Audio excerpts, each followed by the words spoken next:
John Terry is a proper wrong'un. The Chelsea captain punches paps, pisses in pint glasses, and shags on motorway hard shoulders. This is the story of Captain Leader Bellend. Welcome back to The Upshot. I'm Jack. Zach is with us as ever. Hello, mate. Hello. And we've brought in today as witness for the defence, its resident Chelsea ultra, JP Lockwood. Good morning, fellas. I am both looking forward to this episode and dreading it in equal measure. Yeah, it's a bit of a kangaroo court. We've slightly made up our minds, but you can add some balance to this. I think balance is a good word. I'm here for the defence. I got to be honest, guys, I woke up this morning with a spring in my step because this is a proper sordid one, and I like the sordid ones. Yeah, I've been looking forward to this for a while. I do feel like we're going to drift into a relentless character assassination, but I'm glad that we have JP here for a bit of balance. Yeah, I feel like there's a bit of there's an energy in the studio this morning. Well, and it's not very Rainbow Rhythms. Yeah. It's not very pro JT. This could be my last episode. Yeah, well, as long as you put up a good case of the defence. You know, we haven't made up our minds yet. Sure. And actually, let's just get this out of the way. John Terry is one of the greatest English defenders of all time. 500 appearances for Chelsea, led them to 5 Premier League titles, 5 FA Cups, Champions League, and he captained England. I think that's probably enough on the football. Let's get into the good stuff. Yeah, let's go. Zach, do you want to kick us off? Take us back. Yeah, so we just take you back to the mid-90s when John Terry started out in the West Ham youth team. He moved to Chelsea when he was 14, but his whole family are West Ham fans. He said once that I once scored a goal against West Ham, and when I went to celebrate in front of their fans, I saw my uncle and father screaming and insulting me. What, are they just like, you fucking cunt? Yeah.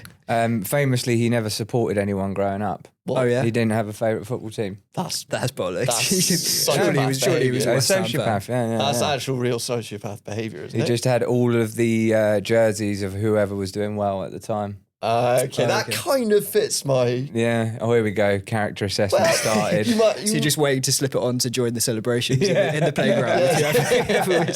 Whoever wins. You must agree that's pretty weird. Yeah. Is that like, I support Messi and Mbappe teenagers now, or is it like... I don't know. I mean, Self-serving. apparently, I know you said everyone was West Ham, but apparently his dad was a United fan as well. Well, his dad was in the front row at Upton Park calling him a cunt. Bought a ticket especially. Yeah. Maybe it wasn't about his West Ham loyalty, he just hated him. Yeah. So Terry breaks into the Chelsea team in 1998, and this is pre-Abramovich, so not quite as glamorous as it became. But after he makes his Champions League debut, Terry gets a bonus and he goes out and buys this flashy new car, and he arrives the next day to training thinking like, all right, I'm one of the boys now. I can slip it in next to Marcel Desailly's Lamborghini. But Dennis Wise, the captain, spots him and finds him in the corridor and throttles him, like pins him to the wall and says, "Who do you think you are? Go and take that car back now."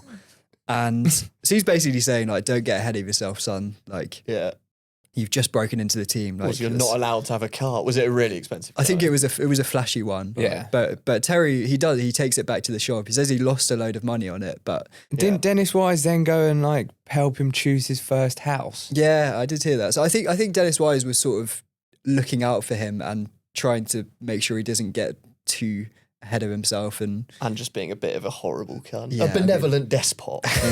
But maybe how Dennis Wise was with him, you know, that sort of like absolute control freak, take your car back, I'm picking your first house, he then took on.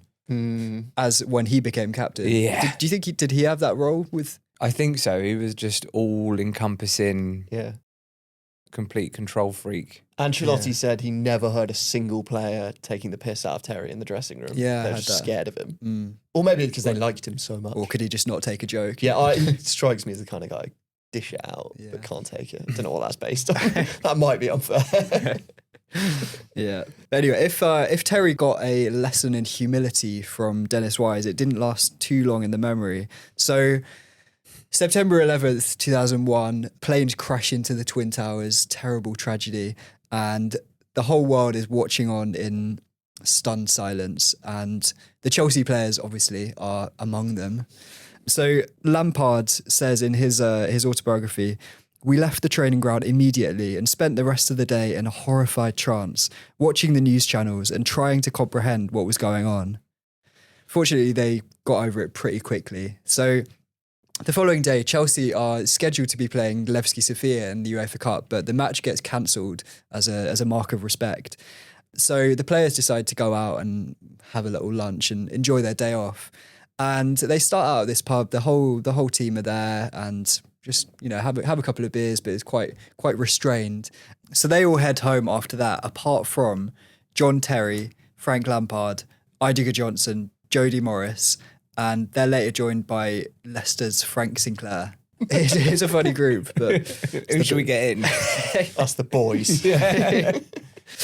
So they head out on a pretty riotous pub crawl. So the papers describe it as an astonishing 5-hour booze-fueled rampage. They go through a string of suburban pubs around the Chelsea training ground, and they're just causing chaos, basically. So in the first pub that they go to, one customer recalls they were all hurling abuse at people and chucking things at the landlord. Johnson was hammered and shouting swear words, and Lampard, Morris and Sinclair urinated in a bin in the street. This is middle of the day. This is middle of the day. It's just just after lunch. They then move on to another pub where, according to another punter, they started throwing peanuts. When they got outside, they stripped one other lad who was with them and left him naked at a bus stop. Stag do. So this continues for quite a few hours. They get kicked out of basically every pub that they can go into, and they eventually end up at Heathrow's Holiday Inn. Which, As you do. it's a depressing enough place to end Why end a would you bender. ever go there on a bender? Yeah, depressing enough. But at this point, Heathrow's Holiday Inn is filled with grieving American tourists who are stranded in London because all of the flights were cancelled. So the hotel bar is filled with these Americans sort of trying to watch on TV what's going on, get updates from their families back home.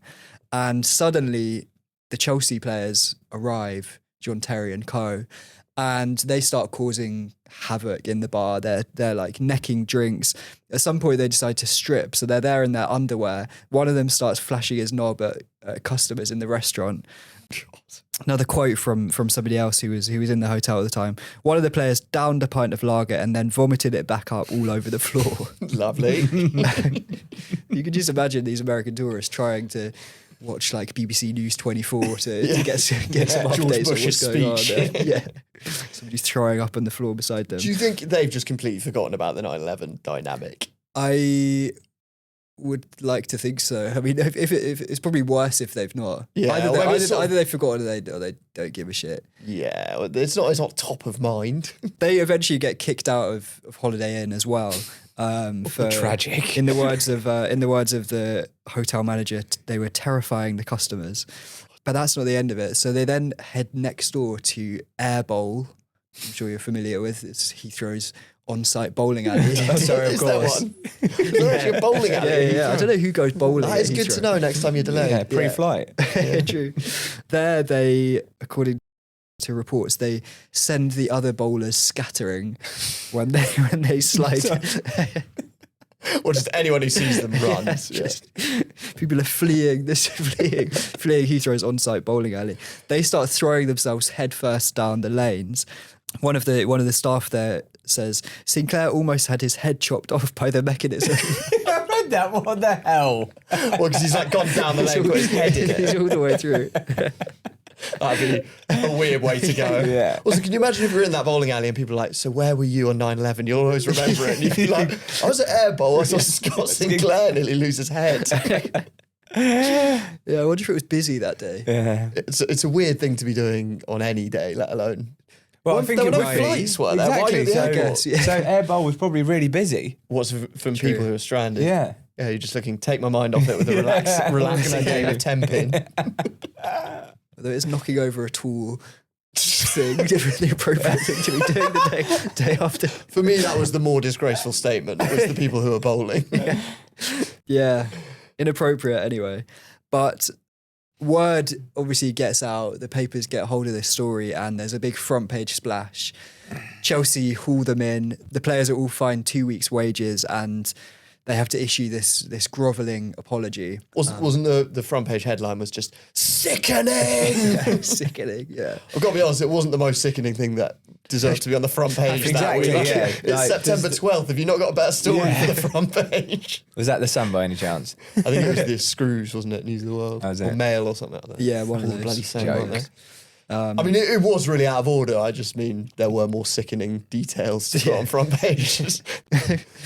But also pretty bad taste from them. So they apologise for this, and they're in the bad books for a while, but Terry is back in trouble again in a nightclub incident. So he gets kicked out when he's caught on CCTV pissing in a pint glass and leaving it on the dance floor. Isn't he, the account of this I've read in the past is that he stood on the bar and picked up someone's drink and pissed in it. Oh yeah. I don't think the person drank it or anything, but he was standing on the bar, so he's like above everyone. And I think I heard it happen more than once. That might not be true. Oh really? but- Because Maybe it was a party trick. that doesn't quite match with his explanation of it, which is that he couldn't make it to the toilet because he had an injured toe. Oh, as well. which would slightly cast some doubts on that excuse when you see him clambering onto the bar. He's on top of the Standing on the bar. Yeah. Yeah, that often gets described as his party trick, but I don't know if it was just that one time. It's not much of a party trick. I think pissing? most people could probably do that. Yeah. It's not that impressive. Yeah. But yeah, the CCTV's been lost, hasn't it? Unfortunately I've had a look so, before. yeah. Real shame. Yeah. If anyone has it, then please. Please get in touch. Contact at upshot.email. But despite all of these indiscretions, when Jose Mourinho arrives at Stamford Bridge in 2004, he appoints John Terry captain. So he's obviously seen something there. He's a great role model and leader, clearly. Any man who can fight through the pain of a broken toe to get on a bar Yeah, exactly. and still pissed. But this decision is vindicated. So that season, Jose's first, Chelsea win the Premier League. They do it in record-breaking fashion. They It's do. the best defensive record in Football League history. Most clean sheets. It was also at that point the highest points total anyone had ever got in the Premier League. I think Man City beat it now, but at the time it was. Didn't they only concede 9 goals? Yeah, it was crazy. I don't know whether we'd signed Ashley Cole by then. I can't remember. But I know it was Carvalho, I Cech, don't think you had.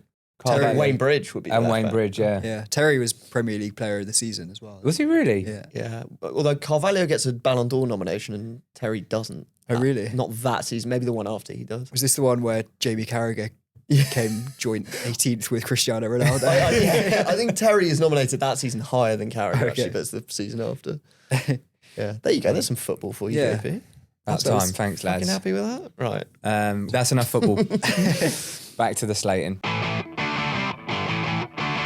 So yeah, look, the 2004-05 season, it was a very glorious one for John Terry on the pitch. And off it, he unwound by going on the mother of all shagging sprees.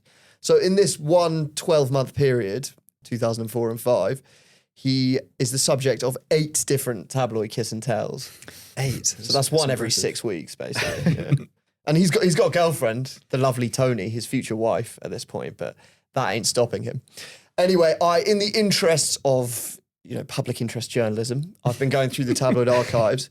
I've read all the kiss and tells, and I've picked out 5 favourites. And I guess they are in an order, actually. Jack's top 5. I'm counting down from number 5. So, number 5, Jane Connery. So Jane Connery was a VIP hostess at Heathrow, which turns out... They seem to like airports. At Heathrow, Yeah. did they meet on the bender? Was it? was it at Air Bowl? They met at Heathrow. Mario Melchiot was chatting her up, but she was more into Terry, and she gets his Was number. it after she saw him sliding headfirst down the lanes at Airport? You're the one for me. The moment I saw you waving your knob at some grieving tourists, I just thought, that's my man. She does say he's very charming. So actually, she was working. You know those things at airports where you can win a car? Oh, yeah. Yeah, where it's like a raffle. She was working in one of them. Of course, John Terry. She does bear a striking resemblance to John's mum, Sue. Don't you think? Yes. She does, yeah. Yeah. Anyway, so they meet at Heathrow and they begin a 5-month affair. And Jane says she thought he was single. apparently his MO is he would come around and he'd nip out to walk his dog, Munster, and then he'd go around to Jane's in Buckinghamshire. He lives in Cobham, so it's got a long dog walk, but the girlfriend bought it. Jane does give him very good reviews. She says, John was an incredible, insatiable lover and possibly the best I've ever had. He was certainly the most well-endowed and very proud of his huge manhood. So, I mean, it's been at least 3 weeks since we talked about the size of a footballer's cock on this pod, but it is a running theme in the Kiss and Tells. They all say he's very good in bed and he's got a huge knob. So, And a hell of a centre-back. yeah, and and only letting 9 goals in that season, 2004-05. Great captain too. Jane's quite complimentary. She says she had no idea he had a girlfriend, and when she finds out, she's horrified. Jane later goes out with none other than Sven-Goran Eriksson, who cheats on her with Ulrika Johnson, and she sells her story too. But in fairness, every time she sells her story, she says it was, or the paper says it was for charity. The money goes to charity. So Interesting sort of pick between John and Sven-Goran Eriksson. Sven has a bit of overlap with a few people, doesn't he? I'm trying to think of another one. I can imagine them being quite different in bed. Yeah. Anyway, Jane also goes on to set up spouse investigation services, which is a sort of service if you suspect your man's cheating. She'll go and chat him up and ask him if he's single and then report back. So, Because she can spot it well now. yeah, she knows her way around. Was she it. just compiling a dossier of the big shaggers? Yeah, I think it was all research, really. If your husband is going on regular dog walks in the Buckinghamshire area. it is highly likely they are having you off.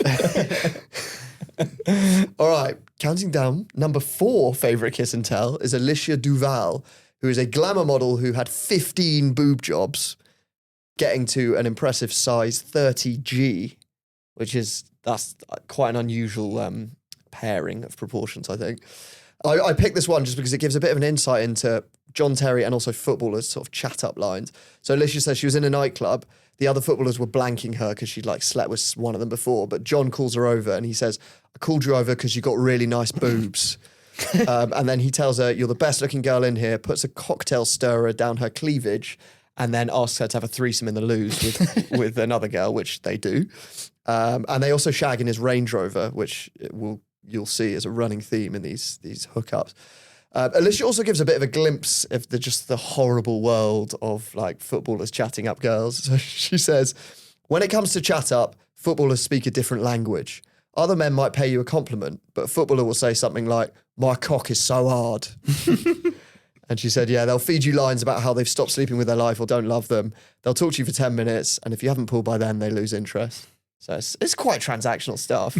At least John complimented her booze. Yeah. I like that was what did it for her. Yeah. She's like, I called he you over was so because you've got nice. nice Yeah, I boobs. think he just had a bit of kindness where the others are being like, my cock's hard. He's just be a bit nice. I do think, again, in these Kiss and Tells, a running theme is he's quite a charming guy. I don't know if that always comes across, but people who know him really get on with him and like him till he betrays them. But quite often that seems to be a theme. I always think in his interviews he comes across as really charming and caring almost. Are you thinking of the big boob chat up Yeah. line? He's just so Okay. caring. The way he put that cocktail stirrer down my cleavage. My Chelsea bias is coming out, lads. No, can't help I think it. he's got charm. But I mean, Yeah. He always, I think, because he's quite softly spoken, he seems quite gentle Yeah. a lot of the time, which doesn't tally with some of the stories you hear. all right, well, speaking of gentle, number 3 on the Kiss and Tells list is the excellently named Shalimar Wimble. Shalimar tells 2 really great stories. The first is that John took her in his car to the M25 and pulled over on the hard shoulder near Junction 9, which is where you get off for the A3, if you're familiar. And they shag on the hard shoulder. And she said John really got off on the idea of other traffic just passing by. Oh, you would. Yeah, it's quite a mental place to do it. Are you really meant to just sit in the car on the You're not hard supposed shoulder? to shag on the hard shoulder. You're not Jack, supposed no. to. You're supposed meant to to do Is that it. what that's for? hard shoulder. I was going to say, you're not meant to stay in the car, though, are you, if you're on the hard shoulder? No. So, I'm really zeroing in on the boring details here, the A3 and the code for what you're meant to do in the car. Anyway, they're shagging on the back seats. He's loving it. And then their next hookup, Shalimar and John sneak into none other than Wayne Bridges' house. So John and Wayne are best mates at this point, and they live a few doors down from each other in Cobham near Chelsea's training ground. And John obviously needs a place to go, can't bring her around to his gaff, can't go for a dog walk in Buckinghamshire. So him and Shalimar go into Wayne Bridges' house. I guess he's got a key or something. And apparently they just like get naked downstairs, go upstairs and they're shagging when suddenly they hear Wayne Bridges' car on the gravel. And they run downstairs naked to grab all the clothes. But Wayne and his girlfriend come in. And she says, Wayne didn't exactly look thrilled when he saw our underwear scattered on his sofa downstairs. A sign of things to come. Yeah. So I don't know if Wayne and John have an agreement that John can do that, or if he just like gave him his key for emergencies and then John's just to feed the cat when he's away. Feed the cat. Wasn't what I meant. But anyway, apparently Wayne's pretty pissed off anyway. And I don't know what his girlfriend thinks. And I don't know if his girlfriend is none other than Vanessa Peroncel, who we'll come on to. I was looking at the timelines. it must be because they were together for a long time. They were together for 5 years. They started going out in 2005, which is this era. So I think it might have been, but I don't know for sure. And we'll talk about her later and Wayne Bridge, of course. Okay. Yeah. Number 4 or number 2, I can't remember if I was counting up or down, favourite kiss and tell is 17-year-old Jenny Barker. Her and her mate asked John for an autograph. He's in his car. He sort of leans out the window. And she says, he told us if we gave him our addresses, he would send us photos of himself, which sounds so seedy to a teenager as well. Anyway, I put this in just because she says he was trying to have a threesome with them, but it's only her who comes and meets up with him. They meet up in his Bentley and he puts on Luther Vandross, which is quite romantic. I Never thought. Too much. Yeah, it's quite like old school romance, but then they shag in his Bentley, which I don't think is quite not quite so old school. It's not quite the Luther Vandross vibe, is it? And then the final kiss and tell is Leanne Johnson, and this is my favourite because she is on crutches with a broken leg, and they're in a nightclub, and I just picked it because this was the tabloid headline. Terry's hobble on the jobble. Crocked beauty reveals how Ace went out on a limb for romp in a club loo. I just love that they call her Crocked Beauty. like she's a striker or something. Crocked Ace. Would it hobble on the jobble? Yeah. It's like sort of mixing puns up quite nicely. And Leanne says, it was very hard to balance with my broken leg and I was having to lean against the sides of the cubicle. Which I'm not surprised. That's quite a feat. You need good core strength for that. Yeah. Credit to her. Yeah. So yeah, those kiss and tells all happen within the space of about 9 to 12 months, I think. They're just like every few weeks there's one. And every time Terry comes out and says like, yeah, I was an idiot. Biggest mistake I've ever made. Couldn't face losing Tony, my girlfriend and future wife. But like those days are behind me. I've seen sense now. And then just like another story comes around. How is she still taking this? Well, she loves him, Zach. And I think he's very charming. Yeah, he must be. They get married around this time, not long after. So she obviously believes him. Is it one of these, we need to get married or... Yeah, break up. Break up. It's the Jermaine Pennant thing where she says, I'm leaving you or propose to me. And then he proposes to her at her like brother's grave or something really weird. Yeah. But there's this thing in some of these relationships where they think if he proposes, then he'll stop. I don't know. And in fairness to John, he does actually seem to stop around this time, or at least the kiss and tell stories dry up. There are no more after that wild 2004-5 season. Instead, another member of the Terry clan picks up the baton, and that is John's mum, Sue. So England go to the 2006 World Cup. It's Sue Terry. Weren't expecting that. Well, I don't know what the biggest surprise angle here has been so far. Zach launching into talking about 9/11 or Sue Terry picking up the baton. But England go to the 2006 World Cup. It's obviously a really disappointing campaign, but there's more sort of heartbreak, I guess, for John when England come back because rumours start to circulate that during the World Cup, John's mum, Sue, copped off with Jamie Carragher's brother in a hotel. Really? Yeah, so look, it is a rumour. It was in Potbitch, and it's a massive rumour on the terraces. Have you ever seen those like banners that Liverpool fans do? So, along the lines of John Terry's mum loves a bit of scouse, stuff like that. Never There's seen a that. song as well. I can't remember how it goes. I really want this one to be true. Yeah, I don't know. Look, it's a rumour at the time, but Because I sent it to you, you know, the porno that came out that was apparently John Terry's mum. Really? yeah, there's a porn star who looks a lot like It's him. just, at the time it was like, oh. How did you come across this? Research. On the travels. I remember it. It was like in the papers and stuff. Yeah. It turned out to be a porn star, but it does look a lot like John Terry's poor mum. Sue. Anyway, she may have got with Jamie Carragher's brother, and there's nothing wrong with that. His parents were split up. It wasn't. There's no cheating involved. I don't think anyone's done anything wrong. Baden-Baden was a wild place. It was a wild place. It was. People lost their head there, didn't they?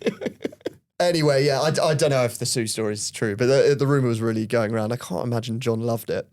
But the pain of that and England's World Cup exit is soothed soon after, because John is named England captain after England got the World Cup. This is under Steve McLaren. So it's not a totally happy era for England fans. They failed to qualify for Euro 2008. Do you remember there's that game in Russia where they lose? England are like coasting the group at this point, but then they lose in Russia and it all falls apart from there. And actually, an interesting story from that Russia game. So after it, the players are fucking miserable. They just want to get home. And their plane is stuck on the tarmac for like hours. I don't know, there's some issue with air traffic control. And Michael Owen tells the story in his book. He says, suddenly John Terry turned from the row behind me and said, I'll phone Roman Abramovich.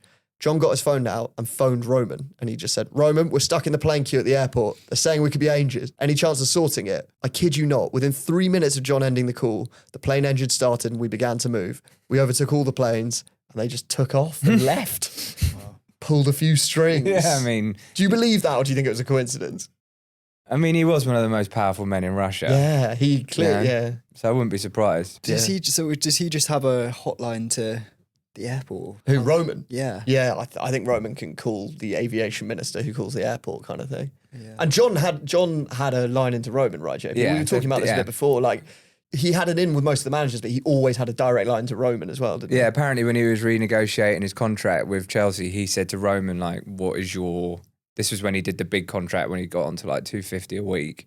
He said to Roman, what is your plans for the club? Are you here long term? Like, he was that influential, and he had that bigger relationship with Roman. It was so he probably, when there were stories of like managers getting sacked because they lost the players. Do you think that would be John having a word with Roman? Yeah, maybe? John and Frank probably. Right, yeah. So when Jose Mourinho first came to the club, there was a bit of a power struggle between John and Jose.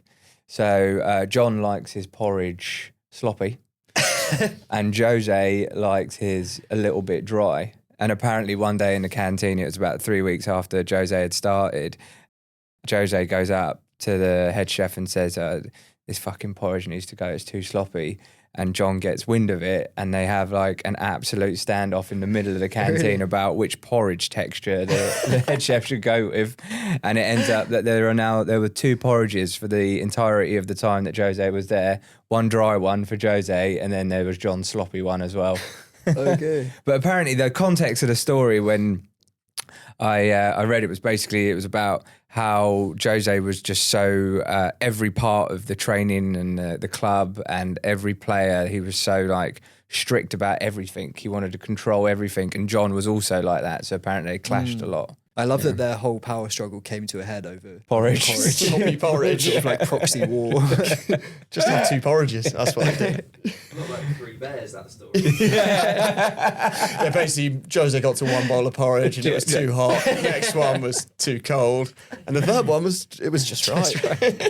You can imagine it though, they've got like Man City in the final or something at the weekend and they're rowing about the fucking porridge. Yeah.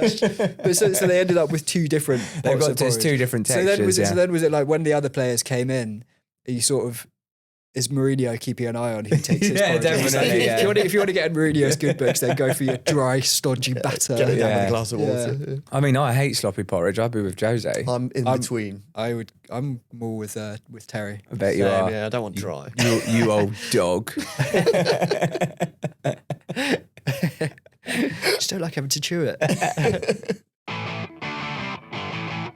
So JP, I know you've been quite hungry for a bit of football content here. So I'll take you back to Moscow 2008.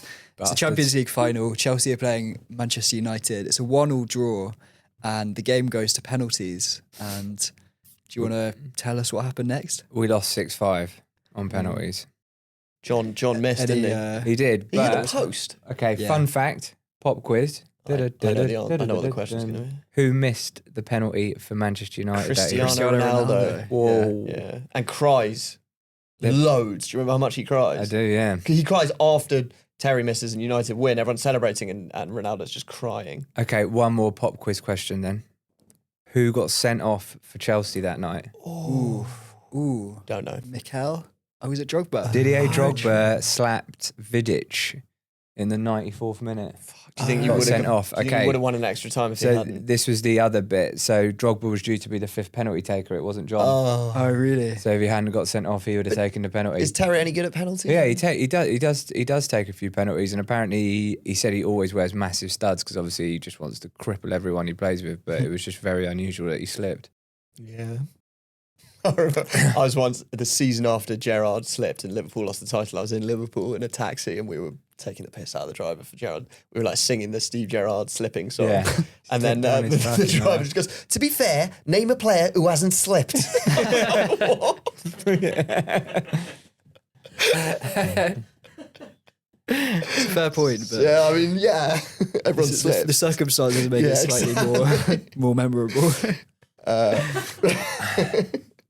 Yeah, that was a tough moment then for poor John. Low point of his career, footballing wise. Yeah, I think he says that as well. It was probably the lowest point. Do you reckon if he could take back all his cheating or take back that slipping? cheating is in Cheating on his wife, yeah, or the slip. Yeah. Of all his scandals or all his low points, do you think, I reckon he would take that back over any of the stuff in his personal life? I guess it depends whether he cares about his legacy or his relationship more. Well, I just think he just wanted to win the Champions League then. Yeah, big time. I think if he'd have ended his career without the Champions League, it would have left a big mark on his career. In a way, he did. But anyway, we'll get into that. We'll get into that in a bit. Well, yeah. But while Terry is in tears in Moscow, there's more trouble brewing back at home because his dad is caught supplying cocaine to an undercover News of the World journalist. So this was basically, it was a massive stitch up really. So this undercover reporter befriended Ted Terry in a local wine bar that he was at all the time. And over the course of about 6 weeks, they became quite good friends. And he eventually asked him, like, I'm looking for some coke, like my boss wants it. Would you be able to sort it out for us? And Ted's like, yeah, okay, like I know a guy who can get that for you. So eventually they're in the wine bar one evening and Ted Terry pops off, comes back 15 minutes later with 3.5 grams of gear, and they exchange the cash in the toilets and he gives them this coke. And the next day it's exposed in the News of the World. Ted Terry is he's arrested and eventually given I think a 6-month suspended sentence and community service. But the judge says in the hearing, like, this is a clear case of entrapment. I was about to say, is it not? It was a Stitch complete up. stitch up. Yeah. Also befriending him for 6 weeks. Yeah, it's really... Also, my memory of that story, really hazy one, was that he was like dealing on the regular because that's obviously how it was presented. No. No, I think it was just a one-off. That Like, is his such a mate stitch up. was, or who he thought was his mate was like, do you mind picking up some coke for me? Fucking hell, do you And he just imagine said, how yeah. paranoid you'd be after that happening to you? Yeah. Yeah. And the That's saddest mental. part Do you of reckon this, he put a margin on the coke as well? he did. So no, he did. Oh, So he did. he asked for an extra 40 quid for sorting it out. For his troubles. Bearing in mind that your son's on 170 grand a week. So you need some new flip-flops, mate. Saddest part of this though is that Ted Terry then got barred from the wine bar, No. his favourite wine bar. Oh, That's such a A stitch lot of up. tragic victims caught in the crossfire Yeah. of Tabloids off the tabloids, leash. scandals. Yeah. it's a corker. Yeah. But despite all of these indiscretions, there's another unexpected endorsement of Terry's character when he's named 2009's Dad of the Year. So I should say this isn't an actual proper award. It's actually a marketing ploy for Daddy's brown sauce. It's still a vote though, isn't it? It's a public It is a vote. And I think when you've been caught in 8 kiss and tells in 2 years, then Whatever happened to Daddy's? Is it still The available? ketchup. still about the ketchup. I haven't Oh, seen it in They do ages. ketchup and brown sauce. Do they? right? I've you not see seen you it see on the bottle. shelf for ages. Yeah. I haven't seen it in ages. You see it in like calf sometimes. Really, Yeah, I only ever see HP these days. Yeah, Anyway, I we know. digress. Go on. Something tells me Terry would have had a hard time defending his Best Dad award because the following year, in 2010, Tabloids announced an alleged affair with Wayne Bridges' wife, Vanessa Parancel. So the build up to this was that for the 2 weeks previously, there'd been this story going around that a unnamed Premier League star had taken out a gagging order against the press. So everyone's sort of speculating about what the story could be, who might be involved. And I think the fact that there is this gagging order really implies guilt, really. And we'll discuss, I think, whether or not that's true. But eventually the judge lifts this gagging order and the papers have an absolute field day the next day. So the claim is that John Terry had been sneaking over to Vanessa Perencel's house for sex twice a week. She's Wayne Bridges' girlfriend. She's Wayne Bridges' ex-girlfriend and John Terry's neighbour. So the News of the World calls her the brazen brunette. The Daily Mail calls her a woman of truly voracious ambition. And the Mirror says, Vanessa Perencel is a she-devil in John Terry's dirty game. Jesus. Fucking hell. It's really, she comes out terribly from this. She's really, I mean, I think this is classic tabloid sexism, really, just like really vilifying the woman in this. And John, I presume. And John as well. But Vanessa is, they really, really go for, I think, to be honest, I think the situation is that they want to go for Terry hard. And in order to justify them also really putting her through such a hard time and dragging her name through the mud, they need to paint her as this, like, you know, like conniving she-devil temptress that's, because if she's a bit of an innocent victim, then they can't just keep doing it. Exactly, yeah. So they also accuse her without evidence of sleeping with 7 different Chelsea players. So one newspaper puts up a picture of the Chelsea squad with red circles around each of the players, and they say, like, by the weekend she might have a full 11 aside. There's no evidence for that. There's no evidence, no. They also say that John Terry got her pregnant and that she had an abortion, also without evidence. But there's this huge, like, media pylon. Everybody's moralising about the issue. A lot of it centres around John Terry's friendship with Wayne Bridge, because, like we said before, they were best mates. John Terry had keys to her house, so you can see why apparently the relationship started with betting. They bet a lot together. Yeah. Okay. Him, John, and Scott Parker. 10 grand a week sort of thing. Yeah. Isha bookies, I think. Always on the horses as well. Oh, okay. Yeah. And then they had to stop, right? Because they got outed in the tabloids. There's nothing like a true gambling friendship. Yeah. when you've both got your week's wages on the line. Throw it all together. So this whole story, I think, is like a massive invasion of their privacy. And, you know, we talked before about how it's quite, like, problematic the way they portray the characters in this story, especially Vanessa. But aside from all that, I think this whole story is bollocks. I think it's another tabloid stitch up. So what I agree. You would. I know. You would. Get your Team Terry t-shirts out. About to go in. No, you're gone. Yeah. So what I don't think is really ever reported, I certainly didn't remember this from the story at the time, is that Vanessa always denied that anything had happened. And John Terry did as well. So all of the sources that corroborated this story were classic tabloid close friends. A close friend of Vanessa says this, but they're all anonymous. There's no way of backing it up. They hacked her phone, didn't they?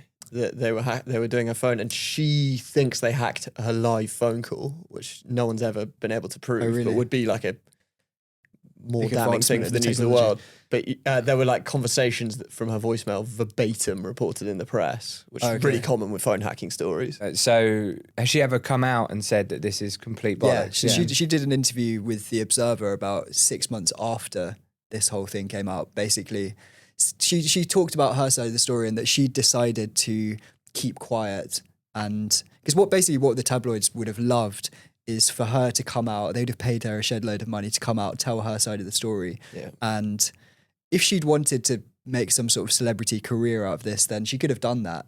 And it would have helped if the affair was true, probably. It would have made there'd have been more of a story to it. But she says that she was advised to just keep her mouth shut. Yeah, by Max Clifford. By Max Clifford was her spokesman for it. She hired him, and I think he played it terribly because he told her to keep her mouth shut. And like there was a bit when the abortion story broke, said I think it was the Mail said that she'd had an abortion with Terry's kid.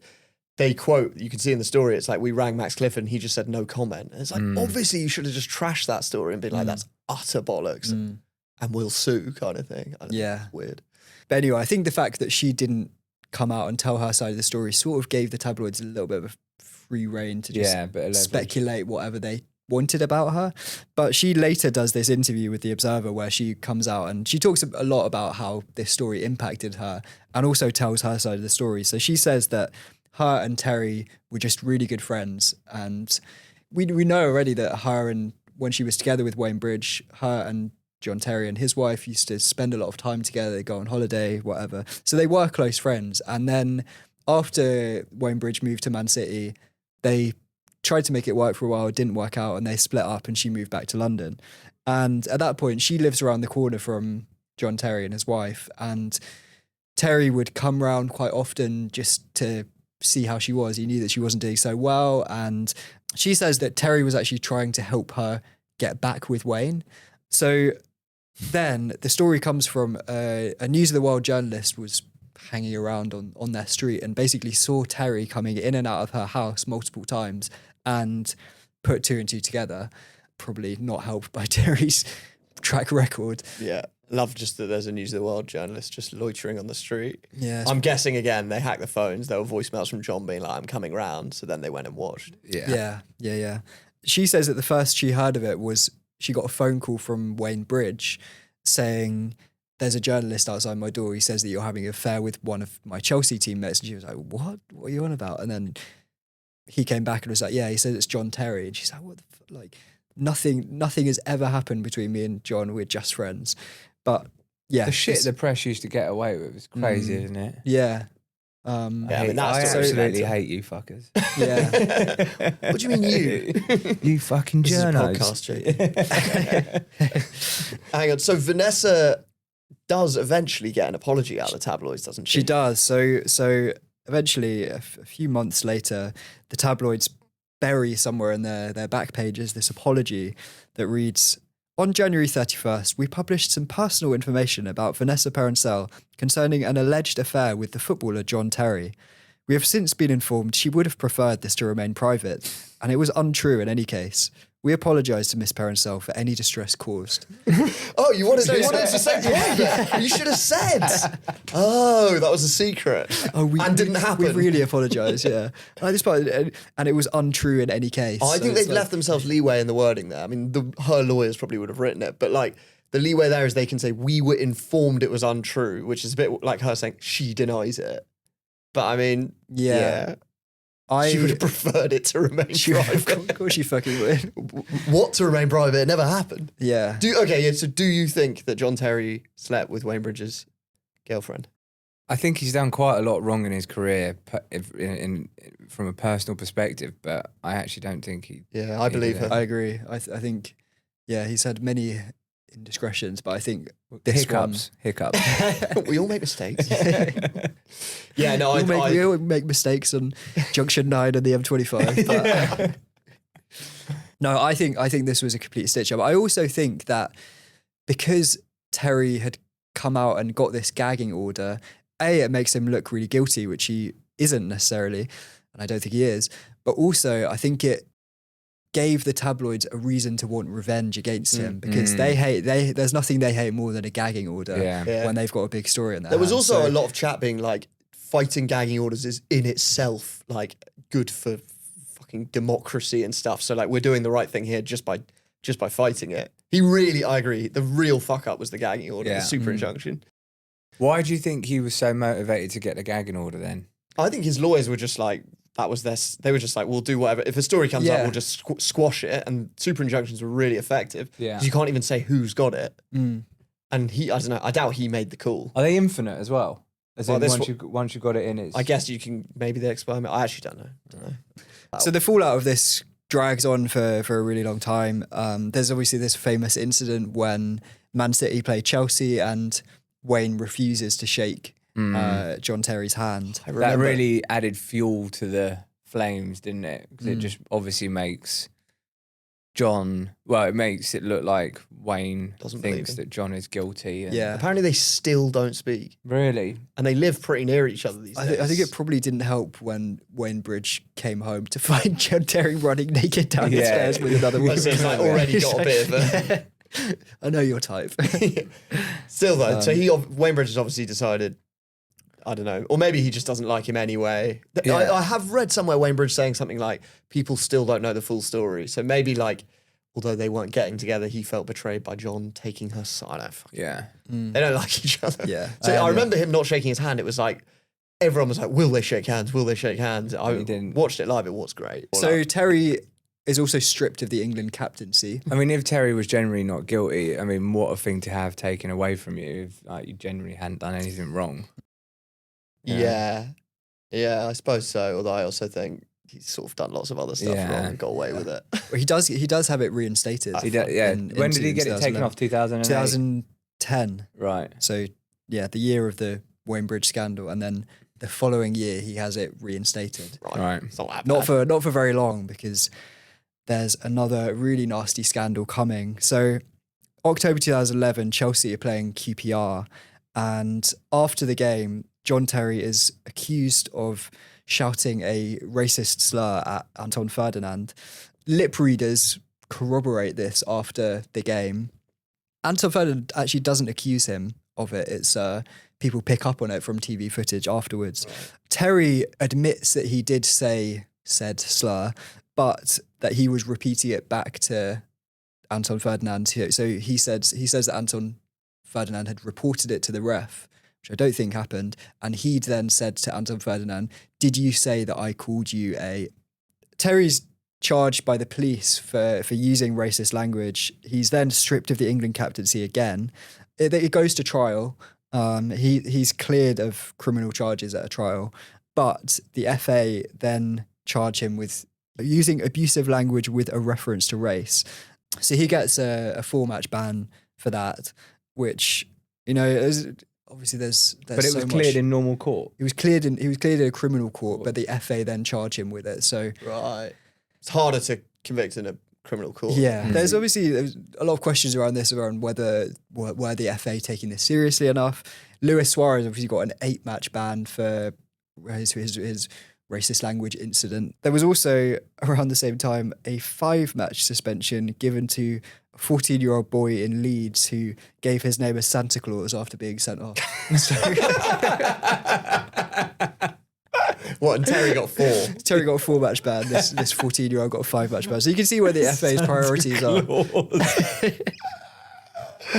Yeah, you can see why people accuse them of not doing it. I think now they would give a year or something, wouldn't they? Yeah. Yeah. So it's a very messy, complicated case, I think. Yeah, but if you believe that he did say it as an abusive thing, then it's like that's long ban. Yeah. Santa Claus. Yeah. But yeah, it's very messy. Terry retires from England duty after the FA ban. He says that, it's just kind of untenable, his position. So yeah, I don't know. It's a very messy episode altogether. It is. Unpleasant. Also, the fact that Anton didn't directly accuse him, it had to be like after the match, which then got picked up and then He got has come sent off back for in. something else, didn't he? Yeah, but it wasn't that, was it? No, he got sent off. Well, Terry always says the ref told me I was sent off for shoulder barging Ferdinand, and then Right. afterwards This someone came mentioned out, that. Well, right. I don't know, Yeah. but I guess Messy. Anton Ferdinand didn't hear it himself. But Yeah. Yeah. Moral of the story: just don't say racist Yeah, things, don't- whether you're repeating it back or not. yeah. Anyway, back to football. So in the midst of all this scandal, Chelsea have their successful Champions League run. Obviously, it doesn't go quite as John Terry would have dreamed it, because he's sent off in the semi-final against Barcelona. So he's suspended for the final when they beat Bayern Munich. It's quite a big upset. Obviously, there's this very famous incident at the end of the game when Chelsea go up to lift the trophy and John Terry whips off his tracksuit to reveal that he's wearing He's got his full kit kit, on. including boots and shin pads on underneath. You never know. Well, you kind of do. You're Yeah, you're suspended. What's your take on that? I felt it was probably a bit OTT him doing that. And I think after we won the Champions League, I remember there was an absolute uproar that he did it, and it sort of overshadowed us winning. It was so funny. It People wa- were like cutting him out and putting him in like famous scenes, like Nelson Mandela's election and stuff. But he did a couple of years later. He, I think it was on the Sky Sports program, A League of Their Own, and Jamie Redknapp's on it, and he manages to get John on, and John comes on the show with the full kit. okay. He's still got it. That's really funny, actually. That shows So a he good can sign. take his piss out of himself with Yeah, it for yeah. it. That is good. So that's like the sort of near end of Terry's career, isn't it? I guess he got his Champions League, sort of. Do you think he's counting that? Yes. You know, you quite often read about players who are injured or suspended for finals, and they're like, I couldn't really enjoy it, and I don't really consider it one of my honours. Roy Keane would probably be. Roy Keane under does say that, bracket. doesn't he? About the If he doesn't play, he's not won it. he doesn't play. Roy Keane doesn't play in the 1999 Champions True. League final, and he says I remember we covered it in the Roy Keane pod. He says like that was the worst experience for me in football, and like he doesn't really consider it one of his achievements. Okay. I don't know. I think You've I think you contributed. could definitely count it. Like Yeah. John Terry was, I imagine, played every minute of their Qualifying, run up to yeah. that point. Yeah. I mean, if Scott Carson's claiming 2 Champions League winners medals, Yeah. If Ryan Bertrand can as well. then I think John Terry can. I personally would love to be suspended for the final, take all the pressure off, Yeah. especially if I'd missed a penalty in a previous one. True. Yeah, probably why I'm not a professional footballer. So anyway, they win that Champions League, and then he's sort of at this point reaching the autumn of his years, isn't he? The sort of end of his career. Yeah, I think he got maybe 1 or 2 years. Yeah, I don't think he retires till 2018. 2017. Yeah, I've got in my 2017. nose. Yeah. Oh, so he still had 5 years with us. Yeah, Yeah. and he has a good few seasons. I think you win the title again under Mourinho. Yeah. That's the whole like Eva Carnero era. And then he goes to Villa for a little bit, Terry, doesn't he? Did he play for Villa? Yeah, a little Yeah, bit. yeah, Yeah. one season. Little bit. 1 season, yeah. Apparently, he obviously befriended Jack Grealish quite a lot because Grealish says he told him to leave Villa and go to City. Really? So Villa fans are a bit like, "Fuck you, John. Cheers." Anyway, he does hang up his boots. Wasn't finally. he assistant manager at Villa? Yeah, he Yeah. was. Tell you what, mate, you need to get out of Damn this shithole. Fucking Sharpish. This club will never go anywhere. Birmingham's a shithole, isn't it? Team player. Yeah. So, I mean, when he hangs up his boots, he does a bit of coaching. He flirts with punditry a bit. He probably doesn't do his punditry prospects many favours at the 2018 World Cup because he turns on Portugal v Morocco and finds it's being commentated on by a female commentator. And he takes a photo of it and posts to his Instagram saying, having to watch this game with no volume. And obviously this leads to an inevitable backlash from people who know that he's basically saying he can't listen to a female commentator. But John has an explanation for this, and he fires out a quick thinking video explaining what he meant. I returned home from holiday from the Maldives today around 2 o'clock to find there's no audio in the house working whatsoever. Since then they've been out to fix it.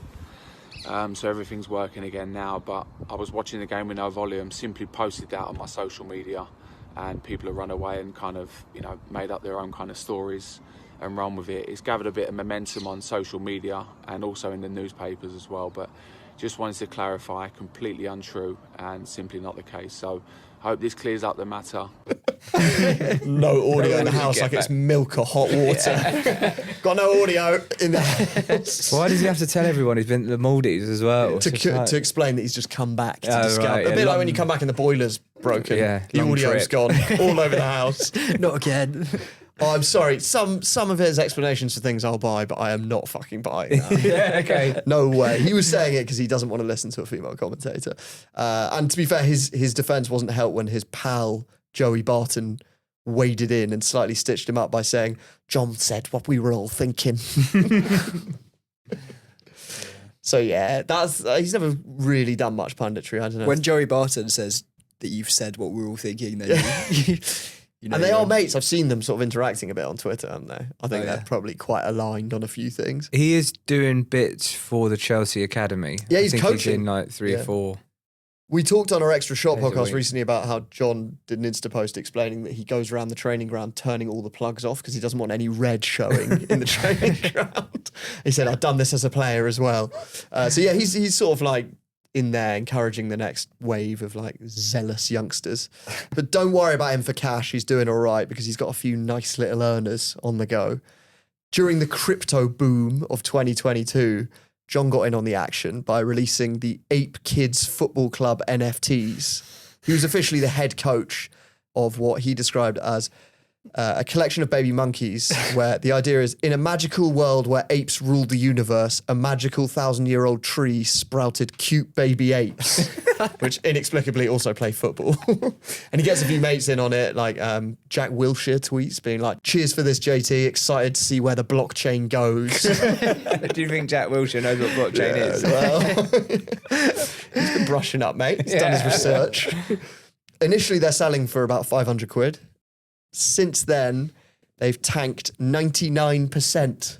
So currently, you can pick one up for £4.70. Should we get some? Yeah, I think it's worth getting one. You never know. What if you're a desktop screensaver? Yeah. The magical world where apes rule the metaverse. Is that just like some bloke comes to John and is just like, slap your name on this, mate, do a few tweets? Or do you think he's really into the potential of the metaverse? He got in trouble with the Premier League as well because one of his apes was holding a Premier League trophy. I saw that, yeah. Love it. He gets in more trouble with a more serious authority than the Premier League, though, because the FBI release an e-fit. Their cyber detectives release an e-fit of a man wanted in connection with a multi-million-dollar NFT fraud. And they say this man is believed to be in his early 40s and possibly lives in the UK. And the e-fit is the spitting image of John Terry. I mean, it is John, isn't it? That is John Terry. Yeah. Jesus. I think it's a coincidence. I don't think he actually committed a fraud, I should say. But That's surely too much of a coincidence. Multi-million-dollar NFT. It is literally a coincidence because I'm pretty sure John Terry is not wanted by the FBI for his apes. That's amazing.